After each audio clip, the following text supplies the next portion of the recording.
Inilah zaman ketika joget dianggap profesi, basah-basahan jadi strategi, dan agama dijadikan konten debat dadakan.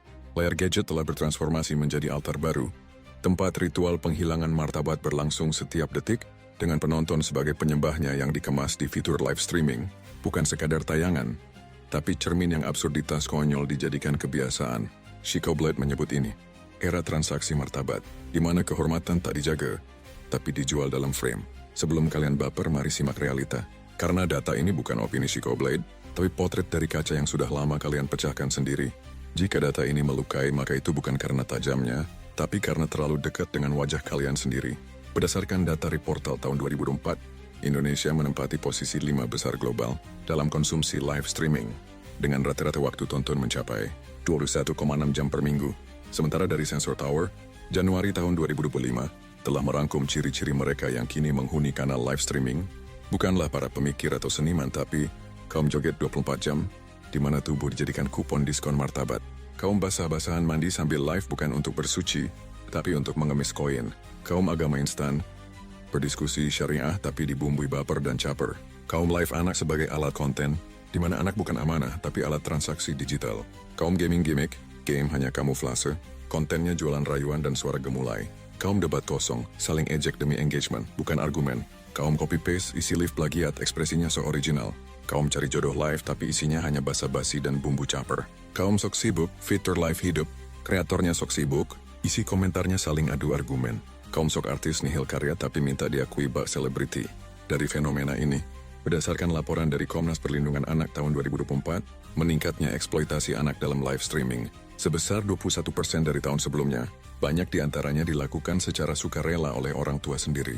Lebih lanjut lagi, dari riset Universitas Indonesia bersama Pusat Kajian Psikologi Media, tahun 2024 menunjukkan bahwa 48,2% dari remaja Indonesia menganggap konten live sebagai sumber penghasilan lebih realistis dibandingkan pendidikan formal. Apa artinya? Ketika logika kalah oleh GIF, maka live streaming bukan lagi hiburan, tapi jalur pelarian dari akal sehat. Dan netizen yang memberi GIF dengan dalih kemanusiaan adalah sponsor utama mereka. Dampak menurut psikolog media Dr. Riris Rashmawati UI, tahun 2025, keterpaparan konten semacam ini akan menurunkan sensitivitas terhadap etika, meningkatkan kebutuhan validasi instan, dan memicu budaya kekonyolan sebagai penghasilan. Sementara dalam bahasa filsafat fenomena ini menjadi sebuah kematian etika melalui kebiasaan pasif. Dan martabat bukan lagi hal suci, tapi aset cair yang bisa ditukar koin, top up, atau view. Maka masyarakat tak lagi berpikir apakah ini benar, tapi apakah ini menghibur. Chico Blade menyebut ini budaya giftifikasi, di mana setiap tingkah, tak peduli serendah apa, asalkan menghasilkan gift. Tapi jika kalian masih membela dengan dalil, itu rezeki mereka. Chico Blade hanya akan menjawab, kalau rezeki bisa membenarkan semua cara, maka penjilat pun bisa disebut pahlawan. Jadi jangan heran, tradisi korup di negara ini menjadi menu utama. Karena dalam logika yang sehat, rezeki bukan hanya soal hasil, tapi juga soal martabat. Tapi sayangnya, di era algoritma, hasil lebih cepat viral daripada proses berpikir. Maka yang disebut sukses adalah yang lebih sering live, bukan yang lebih banyak membaca, apalagi yang berusaha secara logis. Dan apakah streamernya salah sepenuhnya? Tentu tidak, lihat penontonnya. Penonton yang merasa memberi sedekah digital, padahal tanpa sadar, sedang menyubsidi kejatuhan mental generasi secara massal. Data Katadata dan YouGov tahun 2004 menunjukkan bahwa 80% penyumbang gift di Indonesia dan 42% diantaranya mengaku merasa lebih dekat secara emosional dengan streamer ketimbang keluarga sendiri. Chico Blade menyebut ini koneksi palsu dalam format interaktif, dekat secara digital, kosong secara eksistensial. Solusi? Bukan sensor fitur live, tapi sensor diri. Karena fitur live hanya kemajuan teknologi, bukan fitur kemunduran akal. Sensor dari pemerintah mungkin datang terlambat, tapi yang lebih penting adalah sensor dari nalar pribadi dan keluarga. Berikut solusi nyata yang logis dan tak butuh donasi. Pertama, detox algoritma. Ubah selera tontonanmu dan kurasi konten. Karena algoritma bukan makhluk gaib, tapi cuma mencerminkan kebiasaanmu. Kedua, literasi digital bukan soal teknologi, tapi soal etika.